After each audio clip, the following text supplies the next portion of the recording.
ఏంటో అమ్మా, నేను చేస్తున్న ప్రతి పని ప్రతి ప్రయత్నం ఫెయిల్యూర్గా మిగిలిపోతుంది. ఒకతను తన జాతకం చూపించుకోవడానికి ఓ సన్యాసి దగ్గరికి వెళ్తాడు. ఆ సన్యాసి అతని జాతకం చూసి ఒక్కసారి షాక్ అవుతాడు.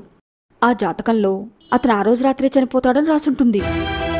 ఆ సన్యాసి అతనికి ఏం చెప్పాలో అర్థం కాక, నువ్వు ఇప్పుడు వెళ్ళి రేపు పొద్దున్నే రా నాయనా అని పంపించేస్తాడు. సన్యాసి చెప్పినట్టే నెక్స్ట్ డే మార్నింగ్ ఆ వ్యక్తి మళ్ళీ వస్తాడు.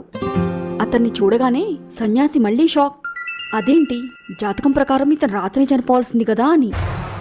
కానీ అతను బ్రతకడానికి కారణమేంటో తెలుసారా? అతను రాత్రి పడుకునే ముందు ఏది ఏమైనా రేపు పొద్దున్నే నేను సన్యాసి దగ్గరికి వెళ్ళాలని మనసారా సంకల్పించుకున్నాడట.